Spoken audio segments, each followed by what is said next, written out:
تقدیر کا تعلق اعمال سے نہیں ہے. ٹھیک ہے, بہت سے کچھ لوگ یہ کہتے ہیں سمجھتے ہیں کہ جی اللہ نے اگر میرے نصیب میں لکھا ہوگا نمازیں پڑھنا تو میں نمازیں پڑھنا شروع کر دوں گا, اللہ نے میرے مقدر میں لکھا ہوا کہ میں کسی غریب کی مدد کروں گا تو میں کر دوں گا. یہ جو اعمال ہیں اللہ تعالیٰ نے اعمال کے معاملے میں انسان کو کھلا چھوڑا ہے. اعمال کے معاملے میں اللہ نے تقدیر کو نہیں نافذ کیا. تو اعمال ہماری اپنے اللہ نے ہمیں پوری کی پوری طاقت دی ہے, استطاعت دی ہے کہ جو شخص نیکی کرنا چاہتا ہے اللہ نے نیکی کے راستے کھلے رکھے ہیں, جو برائی پہ جانا چاہتا ہے وہ راستے بھی کھلے ہیں.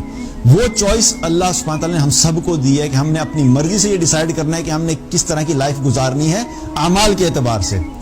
تقدیر کا جو معاملہ ہے وہ حالات اور واقعات کے اوپر ہے کہ ہم چاہے اچھے اعمال کریں تو ہو سکتا ہے کہ اللہ سبحانہ تعالیٰ اچھے اعمال کے نتیجے میں ہمیں دنیا میں بھی زندگی ہماری اپنی مرضی کی دے دے.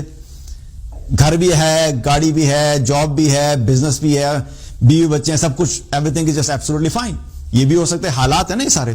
لیکن عین ممکن ہے کہ ایک انسان اچھی زندگی گزار رہا ہے اعمال کے اعتبار سے, نیک اعمال کرتا ہے, نمازیں بھی پڑھتا ہے, اخلاق کا بھی اچھا ہے, لوگوں کا خیال بھی کرتا ہے, لیکن اس کے جو حالات ہیں زندگی کے وہ ایسے ہیں کہ انسان دیکھ کے حیران ہو جاتا ہے کہ اس کے ساتھ کیا ہے. مثال کے طور پہ ہوتا ہے کہ بچوں کی ہر وقت بیماری رہتی ہے, اس کو جاب تو ملی ہوئی ہے لیکن اس کے پاس کوئی ایسا شخص ہے اس کے پاس اولاد نہیں ہے.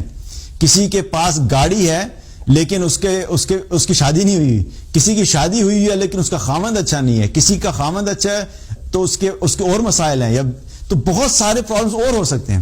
تو حالات اور واقعات کا تعلق جو ہے وہ تقدیر سے ہے, لیکن اعمال جو ہیں وہ اللہ نے ہمیں ہم سب کو اوپن دیا کہ ہم نے اپنے اعمال خود کرنے ہیں.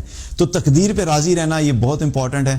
ہاں یہ بات ضرور ہے کہ تقدیر ایک ایسی چیز ہے جو اللہ نے لکھا ہے تو اس کو چینج نہیں کیا جاتا سوائے ایک چیز کے, جو کہ ہمیں پتہ چلے تو کیا ہے کہ دعا ایسی چیز ہے جس کے بارے میں حدیث میں کیا آتا ہے کہ دعا جو ہے وہ تقدیر کو بدل سکتی ہے.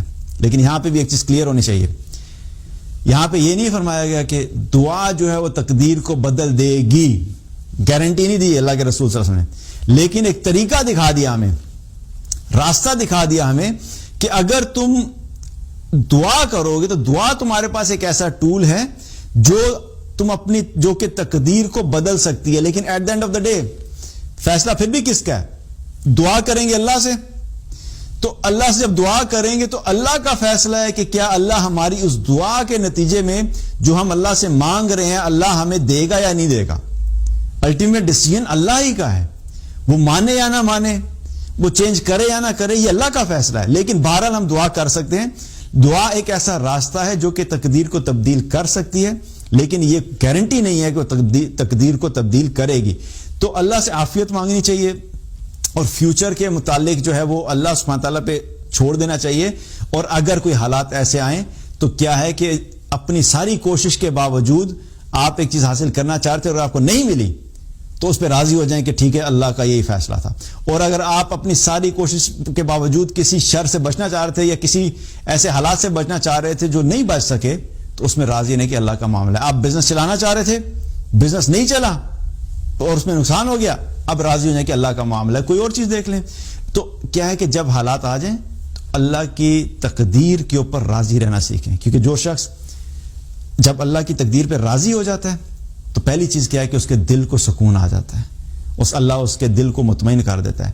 اور جو شخص اللہ کی تقدیر پہ راضی ہوتا ہے اللہ اس سے راضی ہو جاتا ہے, اور جس سے اللہ راضی ہوتا ہے پھر اللہ سبحانہ تعالیٰ اس کے دل کو اطمینان بھی دیتا ہے, سکون بھی دیتا ہے, اور پھر اللہ سبحانہ تعالیٰ اس کے لیے دنیا اور آخرت دونوں کے لیے آسانیاں بھی کرتا ہے. اور دوسرا بڑا نقصان کہ اگر تقدیر کو انسان ایکسیپٹ نہ کرے اور اللہ کے تقدیر کے خلاف جو ہے وہ ہم بار بار جو غلط باتیں کرتے رہیں تو کیا ہے کہ وہ جو آخرت میں درجات بلند ہونے تھے وہ بھی ہاتھ سے نکل جاتے ہیں. کیونکہ ہمیں اگر ہم اپنا جائزہ لیں تو تقدیر میں جب اللہ کوئی اچھی چیز لکھتا ہے نا تو اچھی چیز کے اوپر تو ہم کبھی بھی اللہ سے کمپلین نہیں کرتے کہ جاب اتنی اعلیٰ مل گئی, ہم کہتے ہیں الحمدللہ اللہ نے میری تقدیر میں اتنی اچھی نوکری لکھی تھی مجھے مل گئی. بزنس اچھا چلنا شروع ہو گیا, ہم کہتے ہیں الحمدللہ اللہ نے میرے مقدر میں لکھا تھا, اللہ نے بڑا کرم کیا میرے پہ. اس وقت کوئی کمپلینٹس نہیں ہوتی ہماری اللہ کے ساتھ. اصل کمپلینٹ سٹارٹ ہوتی ہیں جب وہ چیزیں ہونا شروع ہوتی ہیں جو ہماری پسند کے یا ہماری خواہش کے خلاف ہیں. جاب نہیں چل رہی, بزنس نہیں چل رہا, اب وہاں پہ جب تم پہلے اللہ نے تم پہ عافیت کی تھی, تم اللہ سے راضی تھے, تو اب جب اللہ نے تھوڑی دیر کے لیے تمہیں امتحان میں ڈالا تب بھی راضی ہو نا, اب کیوں راضی نہیں ہو رہے؟ تو اصل راضی ہونے کا وقت تو اب تھا. اب کیا ہوا کہ جب ناراضگی کا اظہار کیا تو وہ جو آخرت میں درجات بلند ہونے تھے, کیونکہ ہمیں یہ پتا ہے نا کہ ہر مشکل جو مومن پہ آتی ہے, ہر آزمائش جو مومن پہ آتی ہے وہ اس کے آخرت کے درجات کو بلند کرتی ہے.